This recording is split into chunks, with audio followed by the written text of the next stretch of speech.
Hello everybody, this is Danny from Deep South Homestead. On Porch Time today, we're going to be moving forward with a little bit more about homesteading. Kind of a little bit more in the series of, we've talked about a lot of different things on the homestead, and today I'm probably won't be any different. I'm going to try to stick with homesteading just a few more times and talking about different tools that's on a homestead, because actually the homestead is no better than the tools that you have to work with. And that's one thing that we have to kind of understand, is a man's only as good as his tools are. You buy cheap tools, you get a cheap job. It's the same way with weapons or anything like that when you serve in your country. I mean, your weapon is, you take care of your weapon takes care of you. And it's the same way on a homestead. On a homestead, you take care of your tools, and your tools take care of you. How you treat your tools is how your tools will treat you. If you treat them poorly, they will work you to death. It's just like I sawed with a chainsaw for almost 15 years, cutting logs every day, and as long as that chain is sharp, it wasn't that hard on me. I could cut 5 and 6 loads of logs a day, and wasn't that bad on me. But now if that chain got dull, it was a different story. It would work you to death. That's why I carried a file in my pocket when I was working. I usually sharpen my chain after every tank of gas. I do that regardless, because that's the life of the chain. That's the life of the saw, is keeping a sharp chain. And I know lots of people, they'll run a chain till they case harden it, and it's ruined. Once you get to that point, you'll never be able to sharpen that chain again. It's just like losing its temper. If you let it get dull and run it and it gets hot, it loses its temper. And you can't keep an edge on that chain for nothing in the world. Well, it's the same way with tools on a homestead. And a chainsaw is a tool on a homestead. Now, thinking about some of the most important tools. Now, not every homestead is going to be exactly the same. So you have to determine on your homestead what tools works best for you. Now, if you have a lot of land, one of your main tools is going to be a tractor, because there's no way you're going to be able to do everything by hand. Our homestead, now, I used to have close to 40 acres, but now I'm down to 10. And even with 10 acres, I still have to have a tractor, because it's just too overwhelming to try to do it without one. We'll harvest some trees for firewood or for lumber, or different things. We may have to pull things occasionally. There's just all kinds of different things. Putting up fencing, we use a tractor to pull our fence with to make sure it's good and tight. We use a tractor with an auger to drill all of our post holes, because it's just too much for the post hole digger to do as much fencing as we do sometimes. There's just lots of things. The fields, when we go to bush hog all these fields, if you've got animals, if you got enough animals and you got enough fencing, you can move them around in paddocks. You can pretty much control 10 acres without too much problem. But we don't have that much fencing up yet, so we have to still do some bush hogging, because bushes come up. The goats and the sheep and stuff like that are fantastic for clearing land. Pigs, we've used our pigs, has done more good for us in clearing trash piles and swamp bottoms out and stuff like that. They are just been a blessing for us. The sheep, they go along and they take care of the fence rows. Anything's growing on the fence rows, they nibble all the leaves and little twigs off of everything. And then we got the chickens, and they're coming along behind them cleaning up everything. So we don't have to do as much bush hogging as we used to have to do. But nevertheless, if you've got land, a bush hog is something that you need. A tractor is something that you need. And as much gardening as we do, there's no way that a person can sit back and tell me that on a few raised beds and a few containers, you're going to raise enough food to supply you for a year. It's just, I mean, I will say it's not going to work. Now, you can provide some of your food, but you take Wanda and I garden, we have, let's see, I'm going to count the gardens. We got one garden up here, one back yonder, 2, 3, 4. We've got 4 half-acre fields, no, quarter-acre fields. I'll say quarter of an acre. We've got 4 1/4-acre fields that we plant. And we have well over 100 container, 45-gallon containers out. We have 1, 2, 3, 4 or 5 raised beds that's 16 feet long and 4 feet wide. And we barely, let me say this, we barely are able to raise enough food for just the 2 of us to live off of all year. So that's why, and have a little bit to feed our animals. That's why I say it's just not possible to do small scale stuff and say that you're going to be sustainable on it. Now, you can raise some of your food, and it's not to say that you shouldn't try, because it doesn't matter if you just live in nothing but an apartment. You should still be raising some container stuff or windowsill stuff or whatever to keep you with some sort of an extra food source, just in case some sort of a life-changing event was to take place.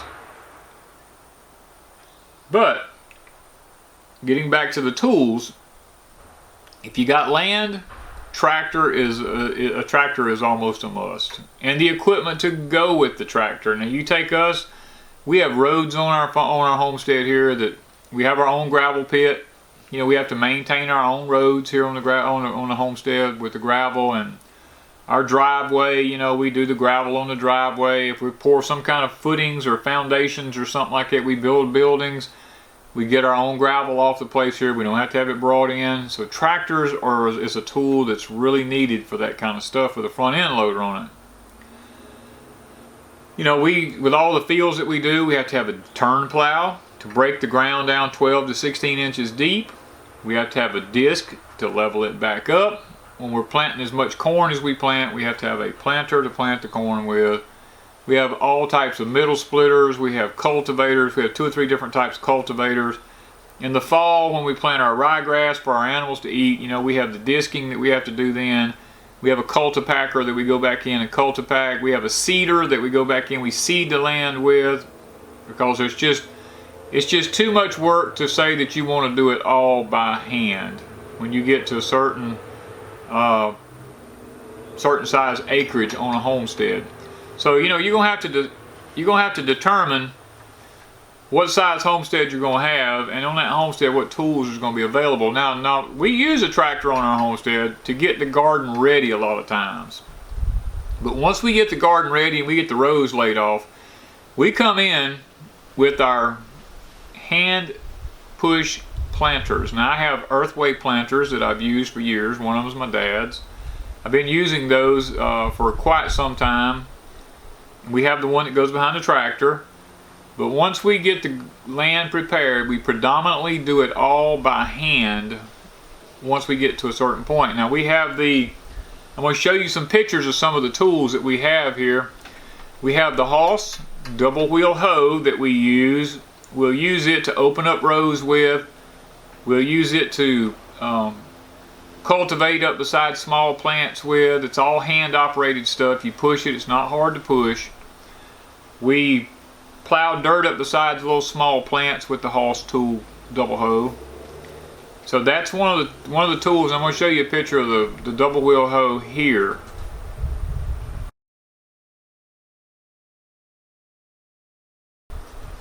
Now, we also, I remember in one of the last videos I did with planting English peas, I told y'all about the Hoss tool seeder that's out there, that I had wanted one of these. Well, we have been able to purchase us one of these, and I'm going to show you a picture of it. Now we don't have any video yet of us using it, but in the very near future we're going to be planting sweet corn and different things like that to go with it, you know, on the homestead here. And we will be using the Hoss cedar to plant the sweet corn and all with, and plant some of our other crops with.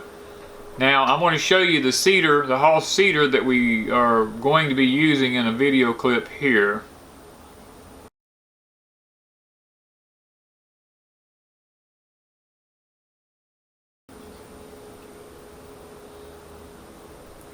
Now that I've showed you this, you know, we also have, along with that, we have the irrigation system that goes along with this Hoss tool thing. Now this year, if everything works out all right, we're going to be trying to do the irrigation on some of our, I'm going to say our sweet corn, because you know, sweet corn needs a lot of water. So we're going to try to put the irrigation system in with the Hoss double wheel hoe. We got the attachments to go to it to install the irrigation system with. Now I don't have that set up just yet to show you, but when the videos come out, I'm going to show videos of us actually using the drip tape and possibly hooking the system up and watering the sweet corn with it. Now these are tools at Deep South Homestead that I've talked to y'all about and told you that we wanted to make sure that we got on our homestead, and we have been able to get them. And if you're if you have a homestead, I'm going to tell you, if some sort of a life-changing event takes place and you can't get fuel or anything like that and you want to still be able to garden, these Hoss tools are the way to go. You know, I mean, they are just fantastic tools to use. You know, we are an affiliate for Hoss Tool. It doesn't cost any more to go through us. If you want to purchase one, there's going to be a link at the bottom of this video that that you can click on, and it will take you to their site where you can purchase them. And for us actually working with them, Hoss, you know, they give us a few cents for helping to sell one of them. It doesn't add anything to your cost. You know, we're not trying to talk people into buying them, but we are an affiliate for them. On a homestead that that a person should consider using. Now, some of them would be like a good hoe. You know, on your homestead, you're going to need a hoe for weeding. The hoe is an almost must on a homestead. And a good sharpened hoe. Now there is a file, you know, Hoss Tool sells a file that you can carry in your back pocket. That is a fantastic file for keeping and sharpening your tools with. I have one now that we use, and I believe in keeping my tools sharp, because a sharp tool really makes it easy on the person using them. Now we have, at Deep South Homestead here, we have probably 3 or 4 different types of hoes that we use. We have some specifically for cutting weeds, you know, chopping stuff down. It's a good heavy duty hoe. It's a Scoville hoe. We have some for just like raking down the middle of rows, getting up next to plants with. You know, I have some of my own hoes that are personal made hoes for different jobs that they do. You know, so it's always important to have the right hoe for the right job. Now I know there's all kinds of weeding hoes on the market today, so choose a hoe that is comfortable for you to use, one that you can use and feel comfortable using it. Now not only do we use hoes, we have shovels. You know, there's certain types of shovels. We have square pointed shovels. We do have square pointed shovels, but then we have a little sharpshooter shovels for like digging holes for for digging holes for planting trees and stuff like that. And then we have what's called a foundation square point shovel, which is a very sharp shovel on the edges. It's only about, I think it's like 8 inches wide, and it's very flat on the bottom and sharp as all get out. Really good for chopping roots in the ground, digging nice clean crisp holes. Then we have the round pointed shovels that we use. I mean, there is just an array of different types of shovels that you can use on the homestead. We have the little small shovels that's only like 12, 16 inches long for doing potting and stuff like that, working in the greenhouse with. All these type things, we have all this stuff that we use, and a good shovel is almost a must. We have some shovels for for doing concrete with. We have hose for doing concrete with. You know, on the homestead, you just need a variety of different types of hose and shovels and stuff like that, because they sure do make the job easier on a homestead. Now, you know, we also, you know, we have a lawnmower that we use on our homestead. If you got a lot of acreage, you know, you probably need something like a gator or a four-wheeler with a trailer or something like that. But you know, right now we don't have the luxury of being able to afford a four-wheeler or a gator or something like that, and we have to use lawnmowers with trailers, and you'll see them in a lot of our videos. That's how we move things around on a homestead. The older you get, you know, it's more economical to have something like that. Now it's just not economical for us to crank a truck up every time we want to load something up or move it around, because we have to get in tight places. And you know, if you've got a four-wheeler or a gator or a riding mower, a lawn tractor of some sort, then these are tools that on a homestead that's invaluable to you. And even if you have a small homestead, you know, only like I said, maybe an acre or a half an acre, you know, a lawnmower with a trailer is really nice to save having to lug everything around, because the older you get, sometimes moving these bags of dirt and pot and soil and stuff like that, it's just a lot easier to throw that stuff into a trailer and move it around on a homestead. Now, you know, garden rakes is another thing. A garden rake is a valuable tool to have, because we use them on ours all the time when it comes to preparing carrot beds, raking dirt in over seeds a lot of times. You know, they're just, once you go through and hoe a row and the weeds is out in the middle of the row, you can take a garden rake and come back down that row and just clean all the weeds up, and the dirt falls out between the teeth, and it really makes for a good working tool in the garden. Now, so one of the things that we don't have is, and I recommend it for anyone who's doing raised bed gardening or small urban gardening, is a broad fork. You cannot beat a broad fork. I have looked for those things. I mean, I know places that I can buy them. They're just too expensive for us to purchase.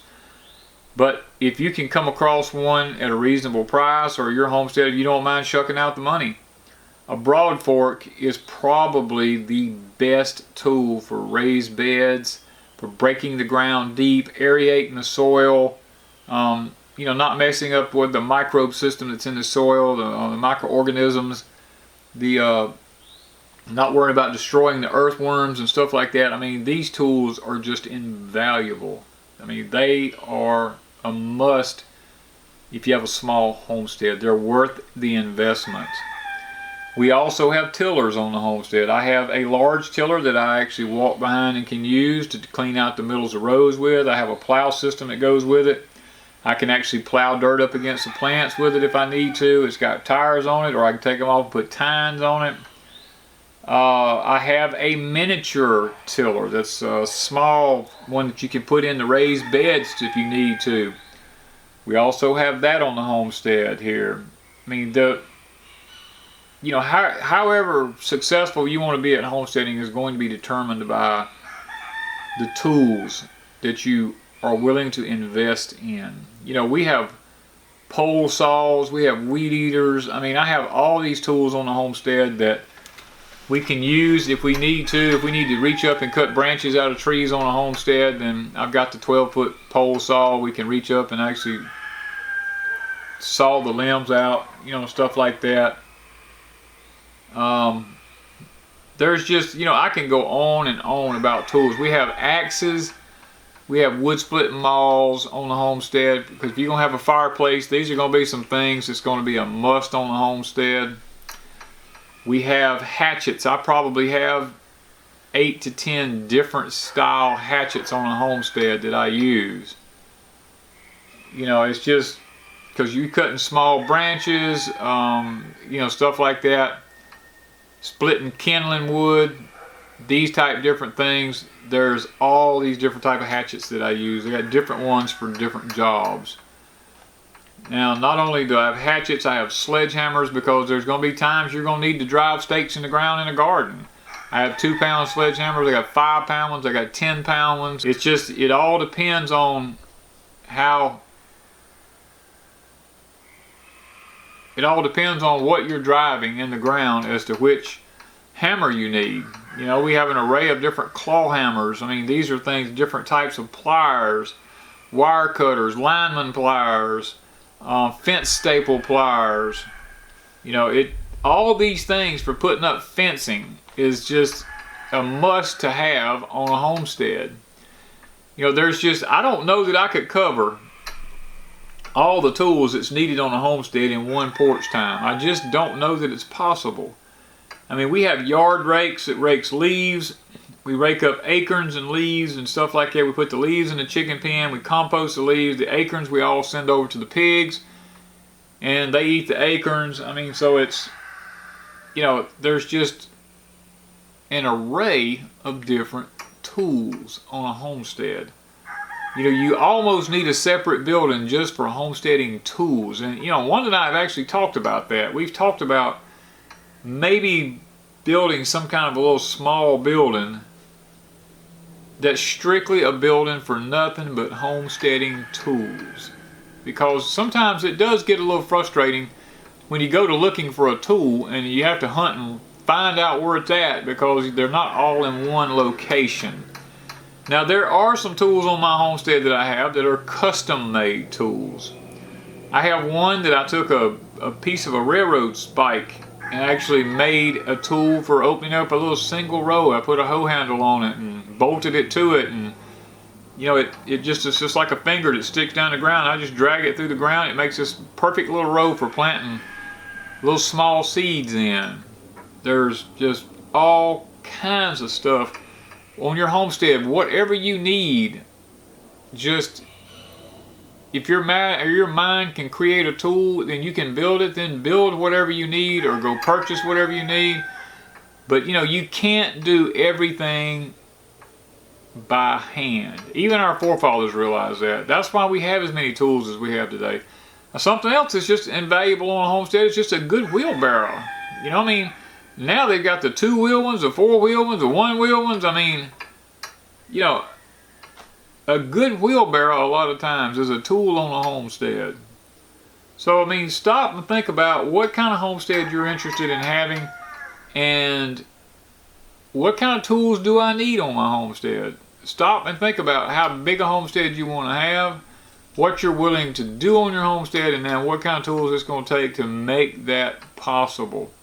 Now, if you're going to do a lot of your own building and a lot of your own construction, you're going to need skill saws. You're going to need a hand saw. You're going to need chisels and nails and hammers. I mean, these are all things, you know, some people choose to take a hatchet and chop things out to make them fit. I mean, I've even done that. So, I mean, drills, cordless drills. There's a number of tools on a homestead that just will make your life easier, and you're not near as tired as if you had to just do it all the hard way. You know, here on our homestead we have generators. You know, generator's another tool that we use on our homestead. If I'm off out in the field and I'm putting up a gate and I need a hole augured through a post, now I do have the old brace and bit. I can do that because I've done it many times, because sometimes I'd sit there and tell myself, well, it's just not worth it to go drag that generator out and put it in a trailer, bring it over here, crank it up, drill these 2 holes. By that time, I think I could take a brace and bit and almost drill them by hand. So there's just a different tool for everything. And the key is figuring out what kind of homestead you want, what tools you need, and don't fret if you don't have them all to start with. I have so many tools because I've spent a lifetime buying them. And I take care of my tools. And because I take care of my tools are still with me. My tools are my friends. You know, I love them, they love me back. I take care of them, they make my life a lot easier. I don't have to work near as hard with good tools. So, there's other tools that we have here on the homestead. We have our own cement mixers here on the homestead. You know, I can mix my own cement and pour my own slabs if I want to. So that, you know, there's another tool on the homestead. So just think about the different types of tools on a homestead and what you want to do on your homestead and which one is most important for you, and design your homestead accordingly. So I'm going to probably stop there. That's not all the tools on the homestead, but that's a good start on them. And we're going to let Porch Time stop there today, and I'm going to tell you, thank you for watching, and be sure to subscribe to the channel in order to see the upcoming videos, because we're going into spring now, and there's going to be an array of planting videos. Going to keep you updated and take you along as we do raised beds, containers, gardening in fields, permaculture, hugelkulture. There's just all these things that we're going to be doing. All the fruit trees, just, you know, we have an array of different things that we're doing there. So thank you for watching, and thank you from Deep South Homestead.